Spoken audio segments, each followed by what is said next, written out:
What's going on, workforce? Brian here.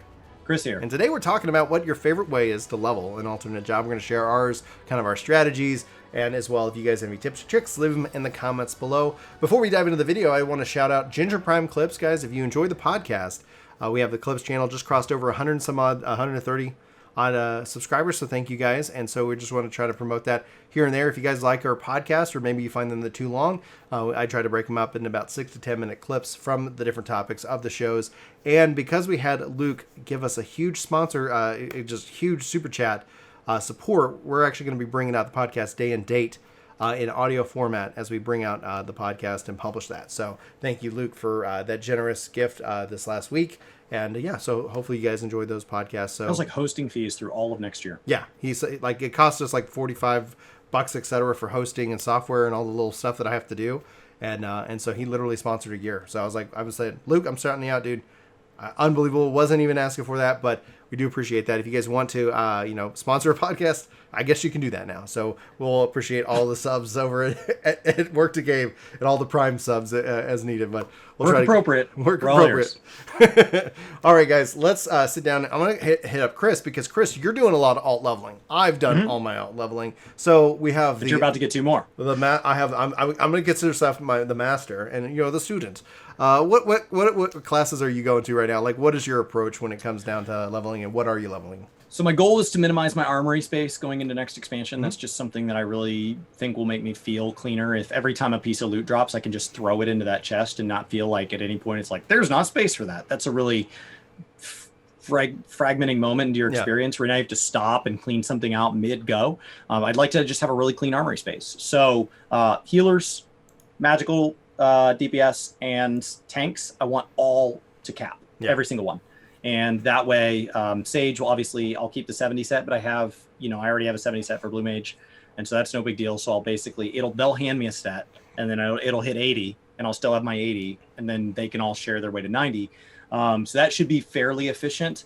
I'm staying away from melee because armory is a mess in melee. Mm-hmm. And with physical ranged, I'm going to go ahead. I'm working on getting Archer to 30 so that it can share with Machinist. And then I'd like to try to get those up to 60 so that I can just move to a Poetic set, since Dancer sits at 62. Just a Poetic set across the 3, just throw the Dancer gear in the trash. That way I have like one, because the goal is armory space. That's the objective. Armory space is the objective. And so how I level those, though, I think is what we're here to talk about today. Mm-hmm.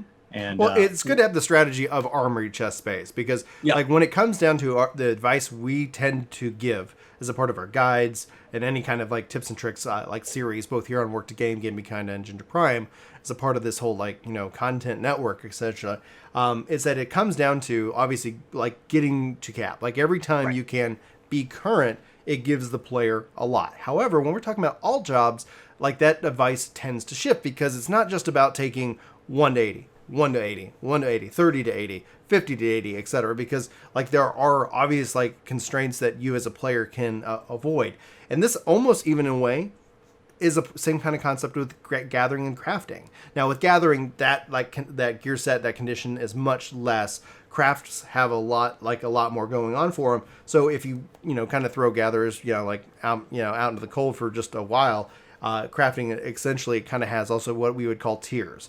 50, 60, 70, 80, and then 90. And so the biggest chunk of that, the hardest work in that section, is that 1 to 50. So just kind of note that if you do that, they share so much outside the tools themselves that you're going to save yourself countless hours of worrying about, did I delete that piece of gear, or how you manage that. So just save yourself some stress and think about it that way. Once you get it in from that 50 and up, you can easily do like 10 levels, and it ends up being a lot easier to manage. And plus, the nice thing is, if you're interested with the Ishgardian Restoration and more, there's a lot of ways to fast track that. But shifting more into battle kind of content itself, essentially what you end up having is that you have a section of classes that turn into jobs that start at 1. Then you have a section that start at 30. But then afterwards, everything that gets introduced is 50 and above. So there is a value, same kind of armory chest kind of thing, that the system's almost already set up for tiers for yourself. Especially, let's say you want to level up Samurai or even Reaper. Note that you could get Dragoon to 70, and with Endwalker, just make the shift and finish off the story that kind of way. So there's a couple of staggering methods of leveling in that regards. But when it comes down to alternate leveling, I take the approach of trying not to hit cap burnt out, because the most efficient way, I don't think, is the most valuable way when it comes to just the straight grind. And that's the highest level dungeon. You do your roulette, and then you put yourself into your highest level dungeon, and then eventually you hate this game because you're like, oh, I'm tired. I look at it like a more holistic way. Like, if you think about it, if you have take a week, you figure out how much time in a week that you actually spend playing this game. Well, in that week, you're going to have 7 bonuses, right? For like leveling and multiplied by however many you're willing to run. Like this guy running the story roulette, that's bonkers. Like I would not advise, I don't advise that under the best of conditions. Oh, you have 4 hours and no one's going to need you. I wouldn't do that. That's just me, but it is an option. So you think about your daily roulette. That's a daily bonus that you take advantage of. I would prioritize that depending on how much time you have to play the game. From there, you have the highest level dungeon that you can sit yourself into, and you could do that for a little bit. But you also then have Palace of the Dead. You also have just ultimate eating food and all these different bonuses, right?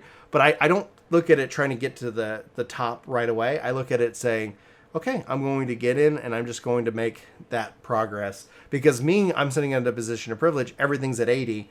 And in Endwalker, I'm going to have to take everything that I have to 80 to 90.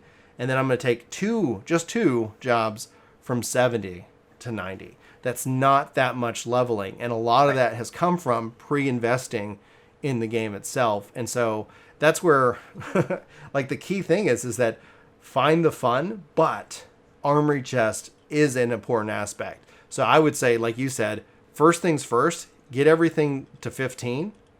That would be goal number 1 for me. Depending on where you're at, if you're interested in having a clean armory chest, focus on that.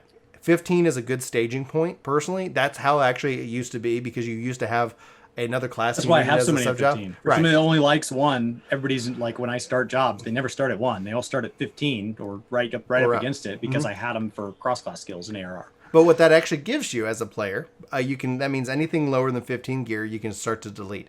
That also gives you access to roulettes. 16, I think, is the first 16. Roulette.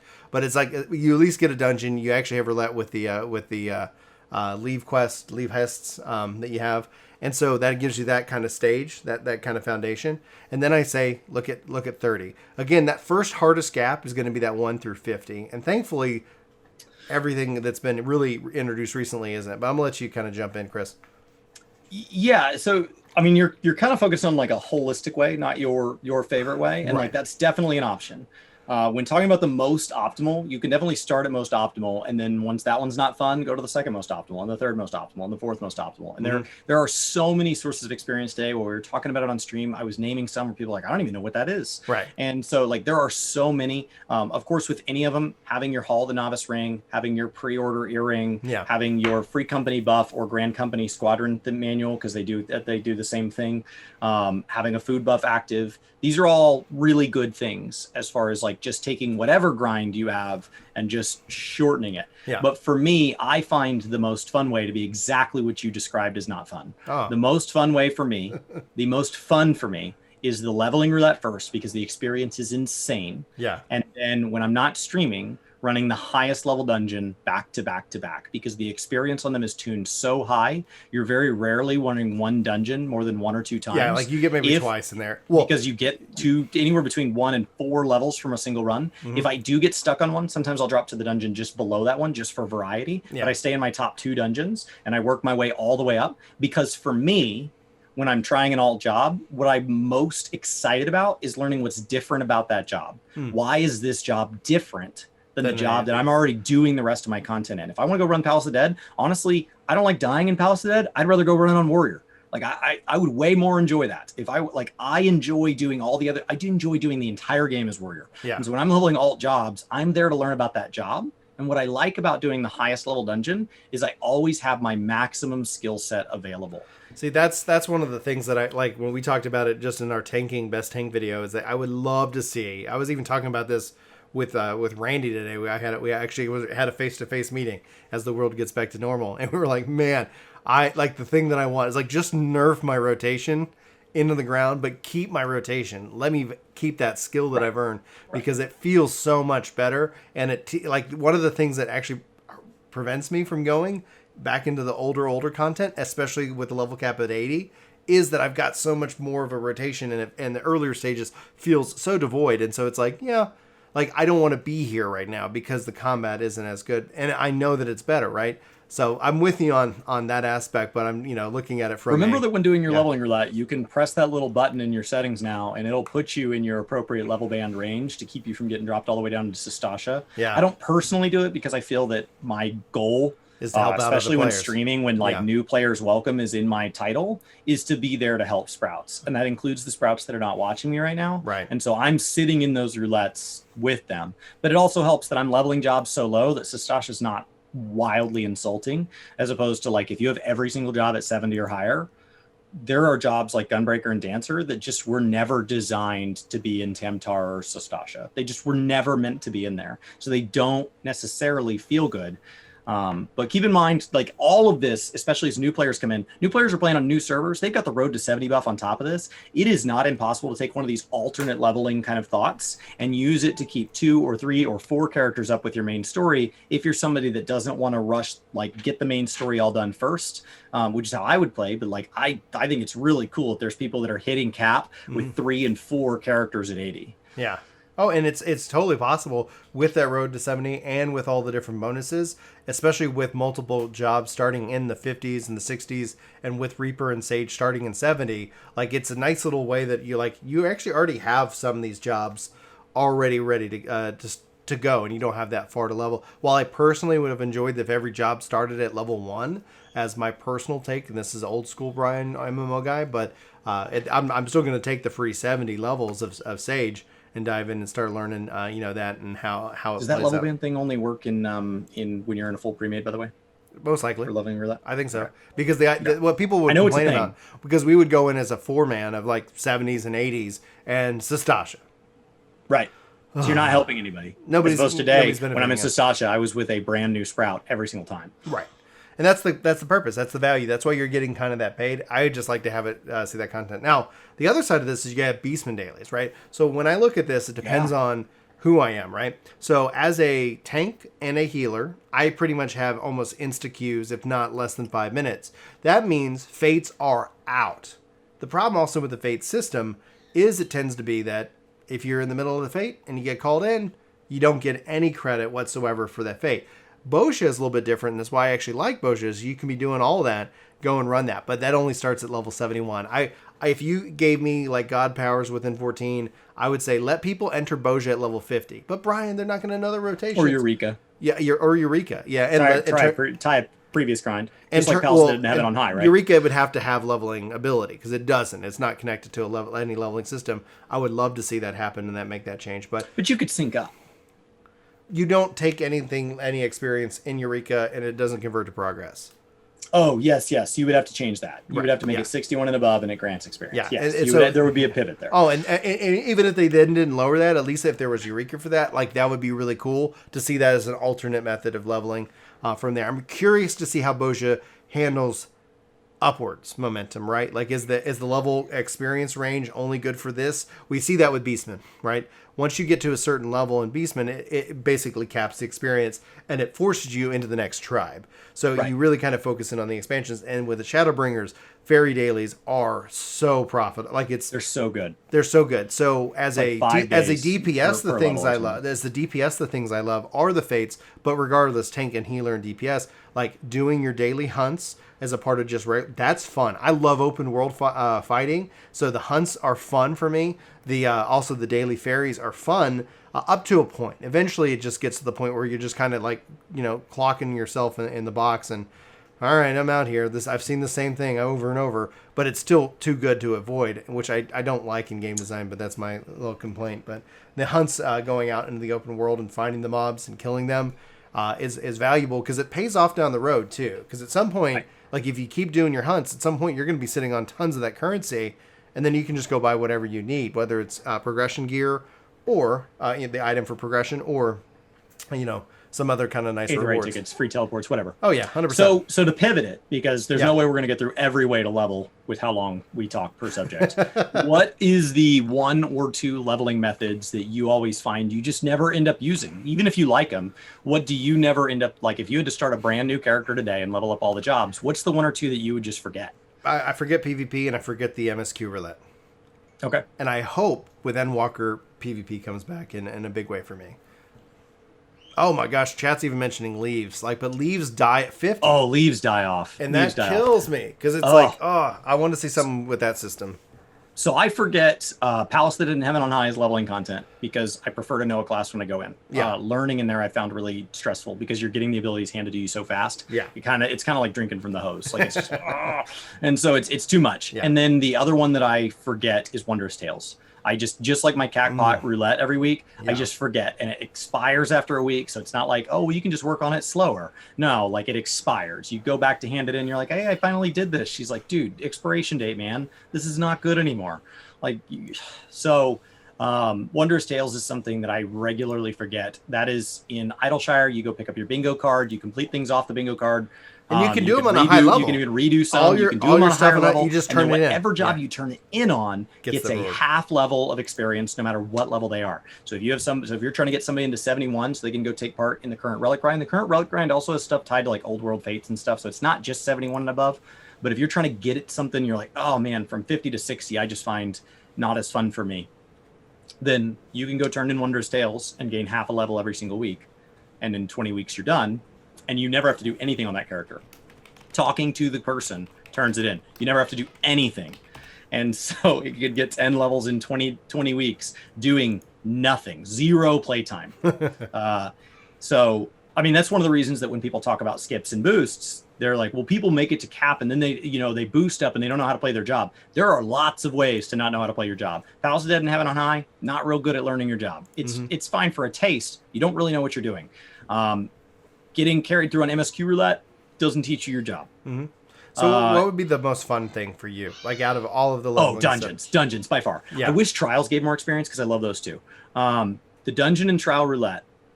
If I could get a dungeon roulette that would keep me in my most 4 recent dungeons, whatever's most 4, right? So especially like 50, 60, 70 always feels good because those are in game. Dungeon roulette and trial roulette are by far my favorites. They're not necessarily, I mean, the leveling roulette and the MSQ roulette are really rewarding for the format that I stream with because I'm engaging with chat and they're really nice and steady, and combined they're like 3 free levels a day or something silly. Yeah. But dungeons and trials is what I'm here for. It's what I play the game for. Yeah. And so the idea that I can level while learning to do the content that I most enjoy in the game is a blast. Well, I hear my kids screeching off in the hallway, and I think we've mastered and accomplished this topic to the best that we can. Guys, let us know what your favorite ways to level. What would you delete, or do you often forget about in the comments? Be sure to like, favorite, subscribe, and share the video. Clip it if YouTube's decided to add that feature, if there's anything that stood out to you that you felt like clipping. I'm really curious to see how that feature plays out in the long run here on YouTube. But Chris, you got any final thoughts before we wrap? No, just thanks to everybody hanging out on stream. We're going to be starting with reaction content every morning for Gaming Kinda, and then going into 14, we'll have at least 3 streams a week. And then I think this week I'll be doing some like PSO2 New Genesis and stuff, and maybe some Guild Wars, just trying to broaden my horizons. Still mostly 14, but it's nice to know what else is out there. And as far as the kids go, like I've been actually running the RTX like a broadcaster, but I need to go into my BIOS and actually have it force Gen 3 PCIe stuff, because PCI 4 and that software is causing it whenever I'm running like a video game or whatever, like it causes issues. We've actually seen that happen in this recording. So I've been kind of turning it off for recordings until I can switch that over. So I was talking with Randy about that. So yes, you can hear the kids, but the broadcast software works great until it freezes up the computer. And so I'm working on troubleshooting that. That's what the internet says. Switch from Gen 4 to Gen 3. So we'll see if that ultimately works. But anyway, guys, for Work to Game, for the kids in the hall, my name is Brian. My name's Chris. Thanks for watching. Hopefully you have a fantastic day. And hopefully we'll see you in our next video. But until then. Hopefully those are screams of joy. Those are screams of joy. The one, like if they had a pain scream, it would headphones off and just go. That's how it goes. Anyway, peace.